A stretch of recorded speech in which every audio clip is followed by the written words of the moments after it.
नमस्कार दोस्तों, स्वागत है आप सभी का द लर्निंग कैपिटल के यूट्यूब प्लेटफॉर्म पर। मैं राज शुक्ला आपका स्वागत करता हूं। आज के वीडियो में मैं आपके लिए लेके आया हूं नवंबर 2022 के सेकेंड वीक के इंपॉर्टेंट करंट अफेयर। दोस्तों, सेकेंड वीक में जितने भी महत्वपूर्ण घटनाक्रम हुए हैं उन पर हम विस्तार के माध्यम से चर्चा करेंगे, क्विज के माध्यम से क्वेश्चन सॉल्व करेंगे। इसलिए वीडियो में अंत तक बने रहें। चैनल पे नए हैं तो चैनल को सब्सक्राइब कर लें। आने वाले समस्त वीडियो से अपडेट रहने के लिए बेल आइकन्स को भी दबाएं। तो चलिए आज का पहला प्रश्न शुरू करते हैं दोस्तों।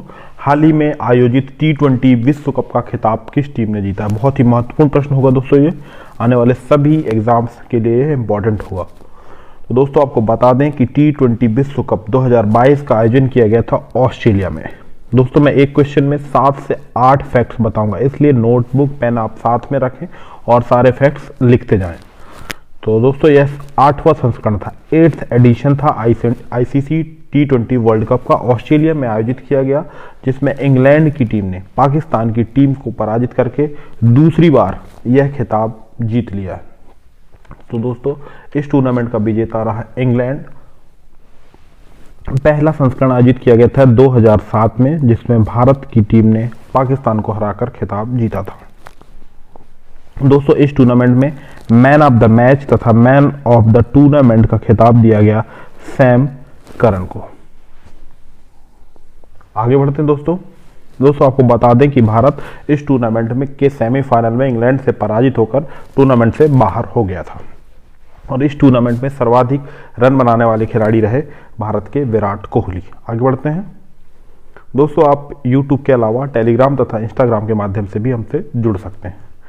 अगला प्रश्न है, हाल ही में G20 शिखर सम्मेलन 2022 का आयोजन कहाँ किया गया? बहुत ही महत्वपूर्ण प्रश्न। G20 क्या होता है हम समझेंगे। तो दोस्तों आपको बता दें कि G20 शिखर सम्मेलन का आयोजन किया गया था इंडोनेशिया के बाली में, जिसमें भारतीय प्रधानमंत्री श्री नरेंद्र मोदी जी ने इसमें प्रतिनिधित्व किया। और आपको बता दें कि दोस्तों वर्ष 2023 के लिए भारत तैयारियां कर रहा है G20 शिखर सम्मेलन की मेजबानी करने के लिए। हाल ही में भारत के प्रधानमंत्री ने G20 2023 के लिए लोगो और थीम और वेबसाइट जारी किया है। 1 दिसंबर, ध्यान रखिएगा, 1 दिसंबर 2022 से भारत ऑफिशियल रूप से G20 का अध्यक्ष बन जाएगा। वर्ष 2022 के लिए जो थीम रखी गई थी, रिकवर टुगेदर रिकवर स्ट्रॉन्गर, इसके लिए थीम रखी गई थी और यह शिखर सम्मेलन आयोजित किया गया था इंडोनेशिया के बाली में। अब नजर डालते हैं G20 है क्या दोस्तों। तो G20 20 अर्थव्यवस्थाओं का, उभरती तथा विकसित अर्थव्यवस्थाओं का एक संगठन है। 1999 में अस्तित्व में आया, जिसमें 19 देश हैं तथा एक है यूरोपियन यूनियन। यूरोपियन यूनियन में वर्तमान में 27 देश हैं। इन देशों का एक संगठन है। 1999 में अस्तित्व में आया और जिस देश में सम्मेलन आयोजित होता है वही देश उसकी अध्यक्षता करता है। और अगला सम्मेलन जो आयोजित होगा वो भारत में होगा। बहुत ही महत्वपूर्ण तथ्य है। आगे बढ़ते हैं। हाल ही में भारत के 22वें विधि आयोग के अध्यक्ष के रूप में किसे नियुक्त किया गया? बहुत ही महत्वपूर्ण प्रश्न है। ऑप्शन दिए गए हैं justice Balbir Singh Chauhan, justice Rituraj Awasthi, justice DK Jain या जस्टिस PV रेड्डी। तो दोस्तों आपको बता दें कि विधि आयोग ministry of law and justice के अधीन कार्य करता है। भारत के कानूनों को, जटिल कानूनों को सरल करना के लिए यह भारत सरकार को कानूनी रूप से सलाह देता है विधि आयोग। और हाल ही में विधि आयोग के 22वें अध्यक्ष के रूप में नियुक्त किए गए हैं जस्टिस ऋतुराज अवस्थी। जस्टिस ऋतुराज अवस्थी इससे पूर्व कर्नाटक हाईकोर्ट के चीफ जस्टिस के रूप में सेवाएं दे चुके हैं। 21वें अध्यक्ष के रूप में कार्य कर रहे थे जस्टिस बलबीर सिंह चौहान। PV रेड्डी 19वें अध्यक्ष के रूप में इन्होंने सेवाएं दी हैं। 20वें अध्यक्ष के रूप में जस्टिस DK जैन ने सेवाएं प्रदान की हैं। दोस्तों आपको बता दें कि भारत के पहले विधि आयोग बनाए गए थे 1955 में MC शीतलवाड़ पहले विधि आयोग के अध्यक्ष बनाए गए थे। श्री MC शीतलवाड़ जी ने भारत के प्रथम अटॉर्नी जनरल के रूप में भी सेवाएं प्रदान की हैं।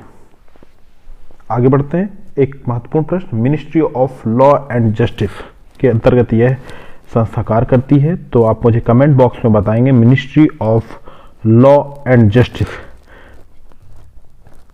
भारत सरकार के मंत्री के रूप में कौन कार्य कर रहे हैं? आप मुझे कमेंट बॉक्स के माध्यम से इसका उत्तर दें। आगे बढ़ते हैं। हाल ही में आईसीसी के अध्यक्ष के रूप में पुनः निर्वाचित हुए हैं।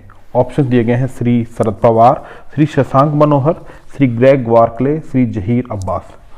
तो दोस्तों आईसीसी के बारे में नजर डालते हैं। इंटरनेशनल क्रिकेट काउंसिल, अंतर्राष्ट्रीय स्तर पर क्रिकेट खेलों की सर्वोच्च नियामक संस्था है आईसीसी। वर्ष 1909 में स्थापित हुई। हेडक्वार्टर है दुबई यूएई में। और दोस्तों हाल ही में ग्रेग वार्कले न्यूजीलैंड के हैं, इन्हें पुनः अध्यक्ष बनाया गया है, पुनः अध्यक्ष निर्वाचित हुए हैं आईसीसी के श्री ग्रेग वार्कले। इससे पूर्व शरद पवार, शशांक मनोहर तथा जहीर अब्बास भी आईसीसी के अध्यक्ष रूप में रह चुके हैं।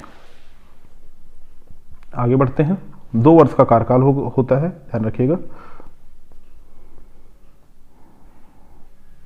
हाल ही में आयोजित आसियान भारत शिखर सम्मेलन में भारत का प्रतिनिधित्व किसने किया है? ऑप्शन दिए गए हैं श्री अमित शाह, श्री एस जयशंकर, श्री राजनाथ सिंह, श्री जगदीप धनखड़। तो दोस्तों आपको बता दें कि हाल ही में आयोजित आसियान भारत शिखर सम्मेलन तथा 17वें पूर्वी एशिया शिखर सम्मेलन में भाग लेने के लिए भारत के उपराष्ट्रपति श्री जगदीप धनखड़ जी पहुंचे हैं और राष्ट्रपति उपराष्ट्रपति के रूप में उनका पहला विदेशी दौरा होगा। और कहां पे यह सम्मेलन आयोजित किया जा रहा है दोस्तों? कंबोडिया में, ध्यान रखिएगा। कंबोडिया में यह सम्मेलन आयोजित किया जा रहा है। कंबोडिया आसियान का वर्तमान अध्यक्ष है तथा सम्मेलन की मेजबानी भी कर रहा है।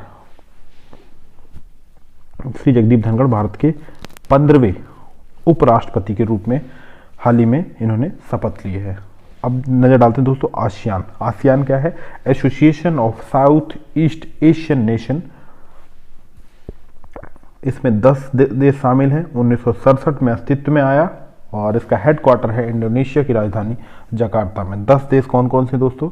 Indonesia, Laos, Brunei, Malaysia, Cambodia, Myanmar, Thailand, Singapore तथा फिलीपींस जैसे 10 देशों का यह संगठन है आसियान। ध्यान रखने वाली बात है, भारत आसियान का फुल टाइम मेंबर नहीं है। श्री अमित शाह भारत के गृह मंत्री के रूप में कार्य कर रहे हैं। Shri S Jaishankar ministry of external affairs के मंत्री हैं। राजनाथ सिंह भारत के डिफेंस मिनिस्टर्स हैं। आगे बढ़ते हैं। राष्ट्रीय शिक्षा दिवस कब मनाया जाता है? बहुत ही महत्वपूर्ण प्रश्न। ऑप्शन दिए गए हैं 10 नवंबर, 11 नवंबर, 12 नवंबर और 13 नवंबर। दोस्तों नेशनल एजुकेशन डे मनाया जाता है 11 नवंबर को। क्यों मनाया जाता है दोस्तों? भारत के पहले शिक्षा मंत्री डॉक्टर अबुल कलाम जी की जयंती के उपलक्ष्य में यह दिवस मनाया जाता है। भारत के पहले शिक्षा मंत्री के रूप में डॉक्टर अबुल कलाम जी ने सेवाएं दी। वर्ष 2008 से यह दिवस मनाया जाता है। मरणोपरांत डॉक्टर अबुल कलाम आजाद को वर्ष 1992 में भारत के सर्वोच्च नागरिक पुरस्कार भारत रत्न से नवाजा गया है। 12 नवंबर को ध्यान रखने वाली बात है, वर्ल्ड निमोनिया डे। दोस्तों आपको बता दें, फेफड़ों के संक्रमण के कारण निमोनिया जैसी बीमारी होती है। निमोनिया के बारे में जागरूकता के लिए यह दिवस 12 नवंबर को मनाया जाता है। दोस्तों डॉक्टर अबुल कलाम जी भारत लगातार सबसे ज़्यादा समय तक ये कांग्रेस के अध्यक्ष रहे तथा सबसे कम आयु में इन्हें भारतीय राष्ट्रीय कांग्रेस के अध्यक्ष बनने का गौरव प्राप्त हुआ था। आगे बढ़ते हैं। हाल ही में दक्षिण भारत की पहली वंदे भारत एक्सप्रेस ट्रेन की शुरुआत कहाँ की गई है?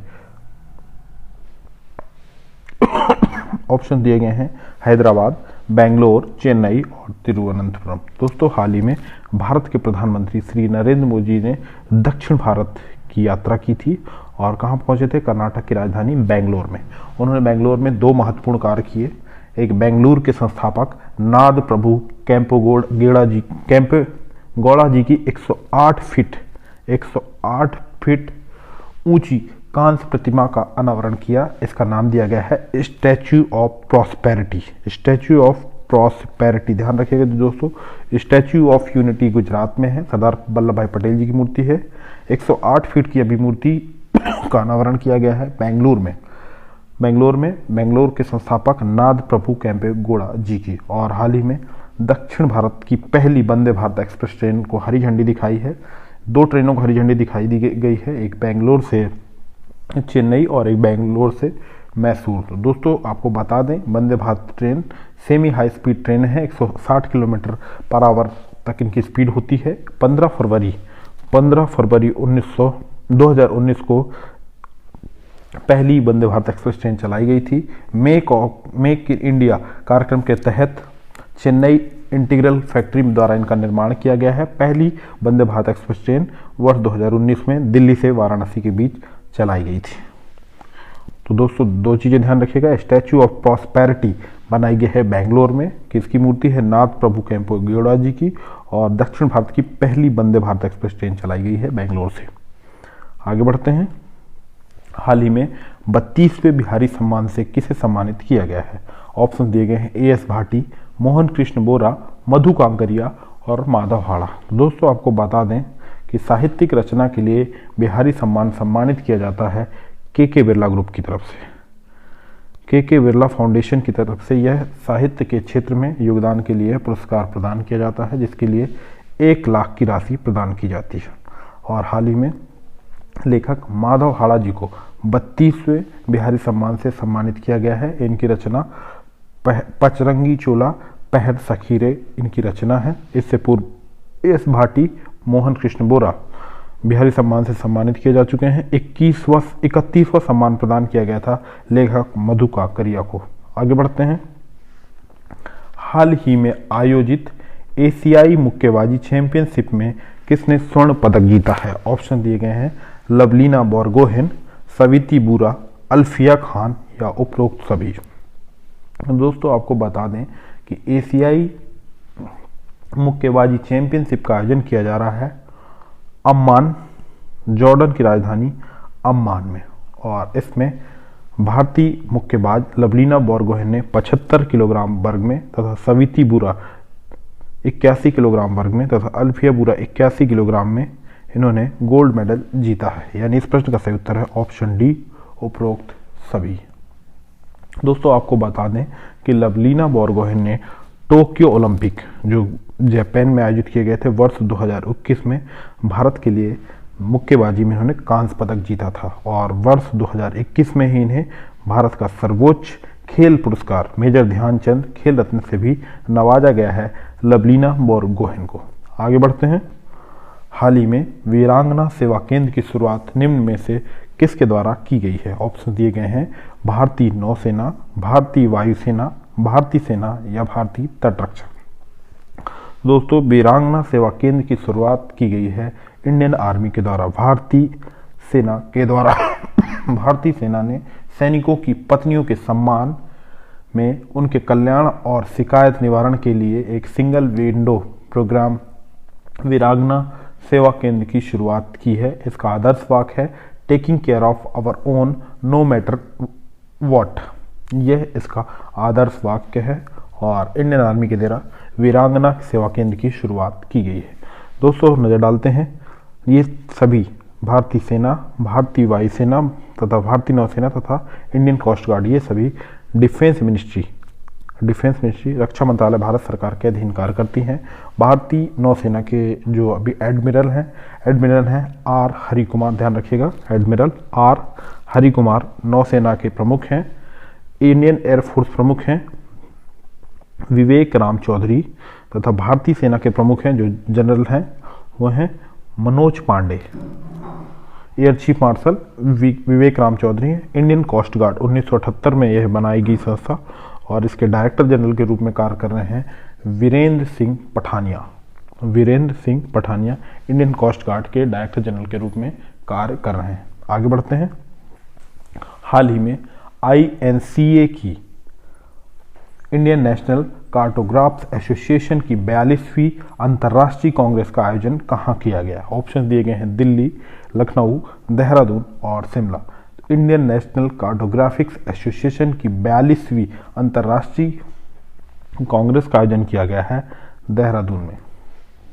दोस्तों आपको बता दें कि इंडियन नेशनल कार्टोग्राफिक एसोसिएशन की स्थापना की गई थी 1979 में 1979 में, और यह 42वां संस्करण था इसकी कांग्रेस का। और वर्तमान में इसके चेयरमैन INCA के चेयरमैन के रूप में कार्य कर रहे हैं लेफ्टिनेंट जनरल अधीर चोपड़ा। और वर्ष 2022 में अभी अंतर्राष्ट्रीय कांग्रेस आयोजित की गई, इसकी थीम रखी गई है digital cartography to harness blue economy. आगे बढ़ते हैं। हाल ही में भारत के किस वैज्ञानिक को ब्रिटेन के रॉयल ऑर्डर ऑफ मेरिट सम्मान से सम्मानित किया गया है? ऑप्शन दिए गए हैं वी रामाकृष्णन, सुभाष बाबू, सौम्या स्वामीनाथन या तथा इनमें से कोई नहीं। तो दोस्तों हाल ही में भारतीय मूल के वैज्ञानिक वेंकट रामाकृष्णन को उनके उत्कृष्ट कार्यों को देखते हुए ब्रिटेन के रॉयल ऑर्डर ऑफ मेरिट सम्मान से सम्मानित किया है। वी रामाकृष्णन, वेंकट रामाकृष्णन को उनके उत्कृष्ट कार्यों के लिए रसायन के क्षेत्र में वर्ष 2009 में इन फील्ड ऑफ केमिस्ट्री इन्हें नोबेल पुरस्कार से भी सम्मानित किया गया है। ध्यान रखिएगा, वेंकट रामाकृष्णन को 2009 में रसायन के क्षेत्र में नोबेल पुरस्कार प्रदान किया गया। और सुभाष बाबू, हाल ही में सुभाष बाबू को, भारतीय मूल के वैज्ञानिक हैं, वैली के एसफोर्ड पदक प्रदान किया गया है। वैली के एसफोर्ड पदक प्राप्त करने वाले पहले भारतीय हैं सुभाष बाबू। ट्रॉपिकल मेडिसिन में योगदान के लिए उन्हें यह अमेरिका का प्रतिष्ठित पुरस्कार प्रदान किया गया है। सौम्या स्वामीनाथन भारतीय मूल की वैज्ञानिक हैं। इस प्रश्न का सही उत्तर है ऑप्शन ए वेंकट रामाकृष्णन। आगे बढ़ते हैं। महिला विश्व मुक्केबाजी चैंपियनशिप 2023 का आयोजन कहाँ किया जाएगा? ऑप्शन दिए गए हैं भारत, तुर्की, सर्बिया और पोलैंड। तो दोस्तों इंपॉर्टेंट प्रश्न इसलिए हो जाता है क्योंकि 2023 में भारत महिला विश्व मुक्केबाजी चैंपियनशिप की मेजबानी करेगा और तीसरी बार ऐसा होगा, थर्ड टाइम भारत विश्व मुक्केबाजी चैंपियनशिप की मेजबानी करेगा। इससे पूर्व 2006 तथा 2008 में भारत मेजबानी कर चुका था। 2022 में महिला विश्व मुक्केबाजी चैंपियनशिप का आयोजन तुर्की में किया गया था। किसके द्वारा किया जाएगा? इंटरनेशनल बॉक्सिंग फेडरेशन के द्वारा। इंटरनेशनल बॉक्सिंग फेडरेशन अंतर्राष्ट्रीय स्तर पर बॉक्सिंग खेलों की सर्वोच्च नियामक संस्था है। 1946 में अस्तित्व में आया यह एसोसिएशन लुसाने, स्विट्जरलैंड में इसका हेडक्वार्टर है। आगे बढ़ते हैं। हाल ही में बैंक दर के आधार पर एक समान सोने की कीमत लागू करने वाला भारत का पहला राज्य बन गया है। ऑप्शन दिए गए हैं केरल, तमिलनाडु, गोवा या महाराष्ट्र। तो दोस्तों बैंक दर के आधार पर एक समान सोने की कीमत लागू करने वाला भारत का पहला राज्य बनने का गौरव प्राप्त हुआ है केरल को। केरल पहला राज्य है जिसने एक समान कीमत लागू की है सोने की। केरल की बात करते हैं। राजधानी है तिरुवनंतपुरम। सीएम है श्री पी विजयन। डॉक्टर आरिफ मोहम्मद खान। आरिफ मोहम्मद खान केरल के गवर्नर के रूप में कार्य कर रहे हैं। केरल में पेरियार, साइलेंट वैली तथा एराविकुलम जैसे प्रसिद्ध नेशनल पार्क भी स्थित हैं। आगे बढ़ते हैं। हाल ही में 26वें मालाबार नौसेना संयुक्त अभ्यास का आयोजन कहाँ किया गया है? ऑप्शन दिए गए हैं भारत, जापान, अमेरिका और ऑस्ट्रेलिया। दोस्तों आपको बता दें कि मालाबार ज्वाइंट नेवी एक्सरसाइज की यह 26वां संस्करण आयोजित किया गया था और यह आयोजित किया गया है जापान में। जापान के योकोसुका तट में यह ज्वाइंट नेवी एक्सरसाइज आयोजित की गई है। दोस्तों आपको बता दें कि मालाबार एक्सरसाइज में भारत के अलावा जापान, ऑस्ट्रेलिया तथा अमेरिका भी शामिल होते हैं। इस वर्ष भारत की ओर से जो बेड़ा शामिल हुआ है INS शिवालिक, ध्यान रखिएगा INS शिवालिक तथा INS कामोर्ता, इसमें भारत का प्रतिनिधित्व करेंगे। आगे बढ़ते हैं। हाल ही में भारतीय पेट्रोलियम उत्पादों का शीर्ष खरीदार देश कौन सा बन गया है? ऑप्शन दिए गए हैं नीदरलैंड, आयरलैंड, यूक्रेन और पुर्तगाल। तो दोस्तों भारतीय पेट्रोलियम उत्पादों का शीर्ष खरीदार देश बन गया है नीदरलैंड। रूस तथा यूक्रेन युद्ध के बाद ये वर्ल्ड सिनेरियो चेंज हुआ है और भारतीय पेट्रोलियम उत्पादों का शीर्ष खरीदार देश बन गया है नीदरलैंड। नीदरलैंड की बात करते हैं, यह एक यूरोपियन देश है और इसकी राजधानी है एम्स्टर्डम। एम्स्टर्डम नीदरलैंड की राजधानी है। मार्क रुट्टे वर्तमान में नीदरलैंड के प्रधानमंत्री के रूप में कार्य कर रहे हैं। आगे बढ़ते हैं। हाल ही में विनिंग द इनर बैटल पुस्तक किस खिलाड़ी के द्वारा लिखी गई है? ऑप्शन दिए गए हैं Ricky Ponting, Shane Watson, Glenn McGrath या स्टीव वॉ। तो दोस्तों हाल ही में विनिंग द इनर बैटल नामक पुस्तक, winning the inner battle bringing the best version of you to cricket नामक पुस्तक लिखी गई है पूर्व ऑस्ट्रेलिया खिलाड़ी शेन वॉटसन के द्वारा। शेन वॉटसन ने यह पुस्तक लिखी है। ऑस्ट्रेलिया के ऑलराउंडर रहे हैं, जाने माने ऑलराउंडर रहे हैं। Ricky Ponting, Glenn McGrath, Steve Waugh ये सभी पूर्व ऑस्ट्रेलियाई क्रिकेटर हैं। हाल ही में बीसीसीआई के नए अध्यक्ष के रूप में किसे चुना गया है? ऑप्शन दिए गए हैं श्री रोजर बिन्नी, सौरभ गांगुली, रवि शास्त्री या Anil Kumble. BCCI board of cricket control in India Bharat में क्रिकेट खेलों की सर्वोच्च नियामक संस्था है। बीसीसीआई 1928 में बनी, इसका हेडक्वार्टर है मुंबई में और हाल ही में बीसीसीआई के 36वें अध्यक्ष बनाए गए हैं। 36वें अध्यक्ष के रूप में रोजर बिन्नी सेवाएं दे रहे हैं। पूर्व भारतीय खिलाड़ी हैं रोजर बिन्नी और उन्होंने स्थान ले लिया है पूर्व भारतीय क्रिकेट कप्तान सौरभ गांगुली का। ध्यान रखिएगा, सौरभ गांगुली इससे पूर्व बीसीसीआई के अध्यक्ष के रूप में कार्य कर रहे थे और उनकी जगह रोजर बिन्नी नए अध्यक्ष बनाए गए हैं। अगला प्रश्न है, हाल ही में बुकर पुरस्कार 2022 किसे प्रदान किया गया है? बहुत ही महत्वपूर्ण प्रश्न दोस्तों, इसमें ट्रिपल स्टार लगा लें। बुकर प्राइज किसे दिया गया है? दोस्तों आपको बता दें कि बुकर प्राइज साहित्य में उत्कृष्ट कार्य हेतु प्रदान किया जाता है। वर्ष 2022 के लिए यह पुरस्कार प्रदान किया गया है श्रीलंका मूल के लेखक सेहान करुणा तिलका को। रचना ध्यान रखिएगा दोस्तों, इनको the seven moon of Mali Almeida इनकी रचना है। The seven moon of Mali Almeida, इस रचना के लिए वर्ष 2022 का बुकर पुरस्कार प्रदान किया गया है सेहान करुणा तिलका को। दोस्तों यह पुरस्कार 1969 से 1969 से प्रदान किया जा रहा है। साहित्य के क्षेत्र में उत्कृष्ट कार्य करने के लिए 50,000 यूरो की राशि प्रदान की जाती है और यूनाइटेड किंगडम ब्रिटेन के द्वारा यह पुरस्कार प्रदान किया जाता है। इससे पूर्व पिछले वर्ष यह पुरस्कार प्रदान किया गया था डेमन गलगुट को। डगलस स्टुअर्ट, इनकी रचना थी सुग्गीवेन, इसके लिए भी इन्हें बुकर पुरस्कार प्रदान किया गया है। डेमन गलगुट को द प्रॉमिस नामक रचना के लिए बुकर प्राइज प्रदान किया गया था।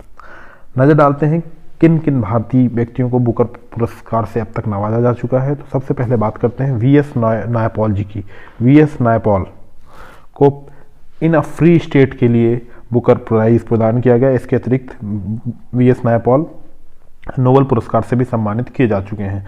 सलमान रश्दी, इनकी रचना मिडनाइट चिल्ड्रंस के लिए।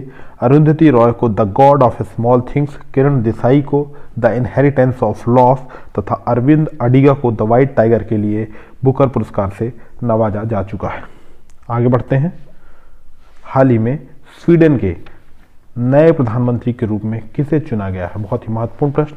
ऑप्शन दिए गए हैं Liz truss, Ulf Kristersson, मैगडलिना Anderson और जियोर्जी मेलोनी। तो दोस्तों हाल ही में स्वीडन के नए प्रधानमंत्री बनाए गए हैं उल्फ क्रिस्टसन।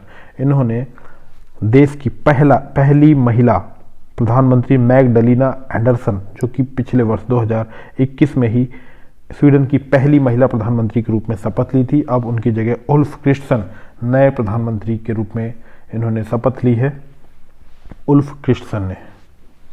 और जियोर्जियो मेलोनी ये हाल ही में इटली की, ध्यान रखिएगा, इटली की पहली महिला प्रधानमंत्री बनाई गई। दोस्तों लिज ट्रस ने हाल ही में ब्रिटेन के प्रधानमंत्री के रूप में इन्होंने शपथ ली थी और 44 दिन, मात्र 44 दिन कार्यकाल के बाद इन्होंने अपने पद से त्यागपत्र दे दिया। ध्यान रखिएगा, ब्रिटेन की, यूके की। और इनकी जगह नए प्रधानमंत्री बनाए गए हैं ऋषि सुनक। ऋषि सुनक भारतीय मूल के हैं और बहुत ही अल्प आयु में इन्हें ब्रिटेन के प्रधानमंत्री बनने का गौरव प्राप्त हुआ है। इनकी पार्टी है कंजर्वेटिव पार्टी। आगे बढ़ते हैं, हाल ही में असम राज्य सरकार ने डिजिटल शिक्षा को बढ़ावा देने के लिए किस बहुराष्ट्रीय कंपनी के साथ समझौता किया है? ऑप्शन दिए गए हैं गूगल, फेसबुक, आईबीएम या माइक्रोसॉफ्ट। दोस्तों असम राज्य सरकार ने राज्य में डिजिटल शिक्षा को बढ़ावा देने के लिए गूगल के साथ समझौता किया है असम राज्य सरकार ने। सब दोस्तों इस ऑप्शंस में जो चारों कंपनी है ये सभी यूएस की एमएनसीज है, मल्टीनेशनल कंपनी है। सब पे नजर डालेंगे।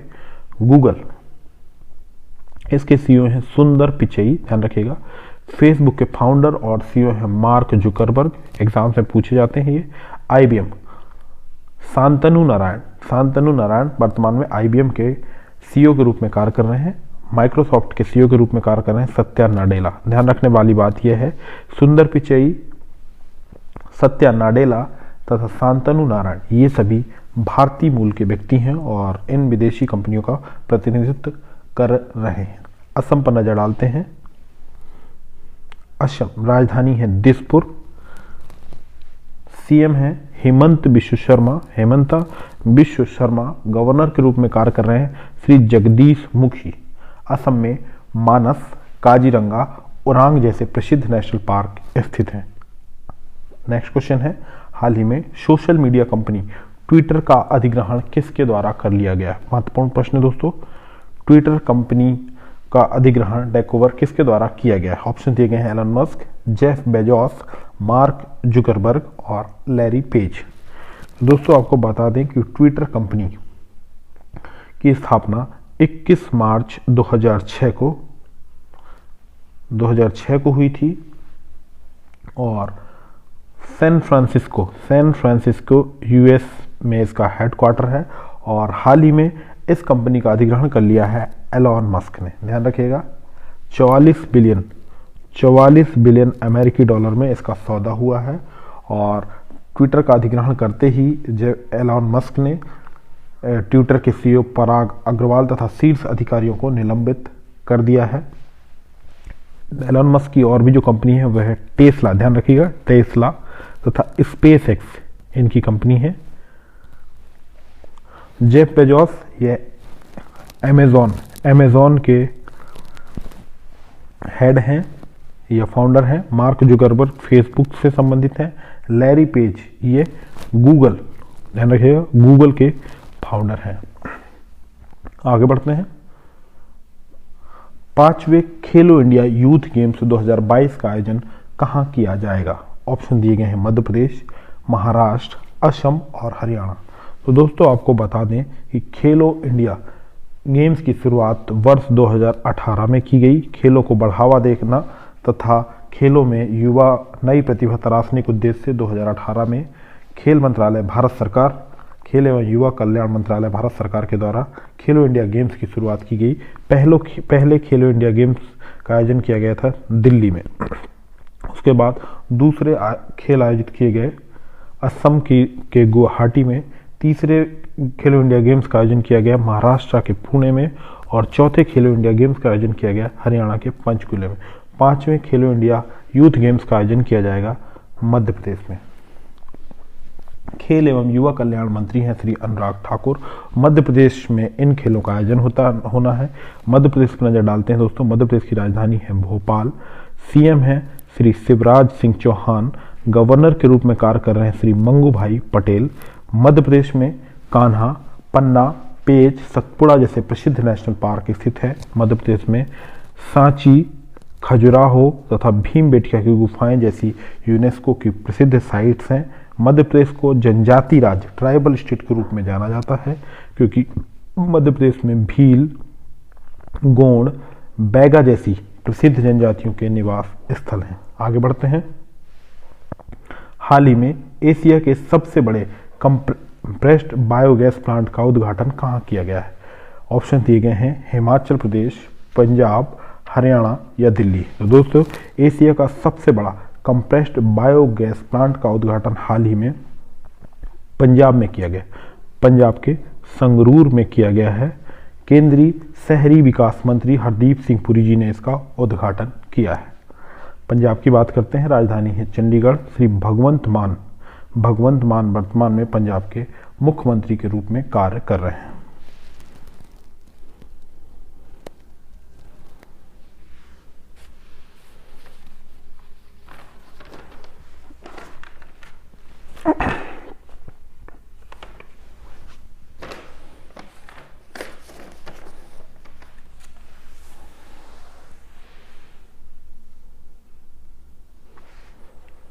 अगला प्रश्न है, हाल ही में वैश्विक युवा सम्मेलन युवा जलवायु शिखर सम्मेलन का आयोजन कहाँ किया गया है? ऑप्शन दिए गए हैं ढाका, दिल्ली, काठमांडू या सिंगापुर। तो दोस्तों हाल ही में वैश्विक युवा जलवायु शिखर सम्मेलन का आयोजन बांग्लादेश की राजधानी ढाका में किया गया है। ढाका बांग्लादेश की राजधानी है और वर्तमान में बांग्लादेश के प्रधानमंत्री के रूप में कार्य कर रही हैं श्रीमती शेख हसीना। हाल ही में किसे अंतर्राष्ट्रीय सौर गठबंधन के अध्यक्ष के रूप में चुना गया है? इंटरनेशनल सोलर अलायंस का अध्यक्ष देश बनाया गया है भारत और उपाध्यक्ष देश बनाया गया है फ्रांस। दोस्तों आपको बता दें कि अंतर्राष्ट्रीय सौर गठबंधन इंटरनेशनल सोलर अलायंस की शुरुआत हुई थी 30 नवंबर 2015 को। भारत के प्रधानमंत्री श्री नरेंद्र मोदी जी के पहल पर यह कार्यक्रम प्रस्तुत किया गया था।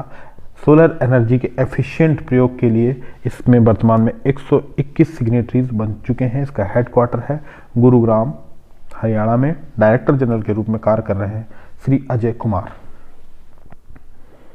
हाल ही में किसे नावी टेक्नोलॉजीज लिमिटेड का ब्रांड एम्बेसडर नियुक्त किया गया है? ऑप्शन दिए गए हैं सौरभ गांगुली, विराट कोहली, रोहित शर्मा या महेंद्र सिंह धोनी। तो दोस्तों नावी टेक्नोलॉजीज लिमिटेड ने हाल ही में पूर्व भारतीय क्रिकेट कप्तान श्री महेंद्र सिंह धोनी को अपना ब्रांड एम्बेसडर नियुक्त किया है।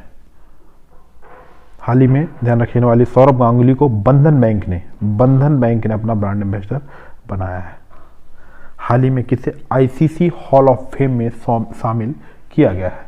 ऑप्शन दिए गए हैं Shivnarine Chanderpaul, Abdul Qadir, Charlotte Edwards या उपरोक्त सभी। तो दोस्तों हाल ही में वर्ष 2022 में आईसीसी ने, इंटरनेशनल क्रिकेट काउंसिल ने वेस्ट इंडीज के जाने माने खिलाड़ी शिव नारायण चंद्र पॉल, पाकिस्तान के खिलाड़ी अब्दुल कादिर तथा ब्रिटेन की पूर्व महिला खिलाड़ी चार्लोट एडवर्ड्स, इन सभी को आईसीसी हॉल ऑफ फेम में शामिल किया है।